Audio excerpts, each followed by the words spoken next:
প্রবল ঝড় ও মুষলধারে বৃষ্টির তোয়াক্কা না করে মাঝ রাস্তায় নেমে এসেছেন এক তরুণ। চারপাশ অন্ধকার, ঝড়ো হাওয়ায় ছিটকে পড়েছে ভারী প্লাস্টিকের সড়ক বিভাজক বা ব্যারিকেড। আর সেই দুর্যোগের মধ্যেই নিজের জীবনের ঝুঁকি নিয়ে রাস্তা থেকে সেসব প্রতিবন্ধকতা সরিয়ে নিচ্ছেন ঐতিহ্যবাহী সাদা পোশাক পরা এই ওমানি যুবক। ওমানের আল বুরাইমি প্রদেশের সায়া অঞ্চলে তুমুল বৃষ্টির মাঝে ধারণ করা এই সাহসিকতার দৃশ্য এখন সামাজিক যোগাযোগ মাধ্যমে ব্যাপক প্রশংসা কুড়াচ্ছে। আল বুরাইমি ও এর আশেপাশের এলাকায় হঠাৎ করেই আঘাত এনেছে এই চরম বৈরী আবহাওয়া। মুষলধারে বৃষ্টির কারণে চারপাশের দৃশ্যমানতা এতটাই কমে গেছে যে সামনের রাস্তায় প্রায় দেখাই যাচ্ছে না।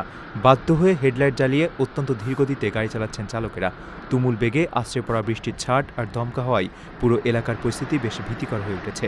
এরই মধ্যে ঝড়ের কবলে পড়ে রাস্তার উপর ওই লাল সাদা ব্যারিকেডগুলো ছড়িয়ে ছিটিয়ে পড়ে, যা বড় দুর্ঘটনার কারণ হতে পারত।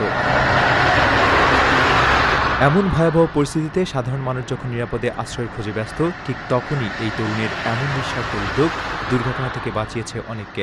ঝড় বৃষ্টির মাঝেও নিজ দায়িত্বে ভারী ওই বিভাজকগুলো টেনে রাস্তার পাশে সরিয়ে রাখেন তিনি।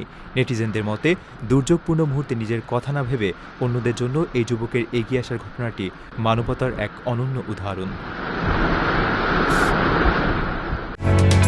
ওমানের সেরা রেট দিচ্ছে বাংলাদেশি প্রতিষ্ঠান গালফ এক্সচেঞ্জ। প্রিয়জনকে টাকা পাঠাতে আজই আসুন আমাদের যে কোনো ব্রাঞ্চে অথবা কল করুন স্ক্রিনে দেয়া নাম্বারে। গালফ এক্সচেঞ্জ, বাংলাদেশিদের প্রিয় এক্সচেঞ্জ।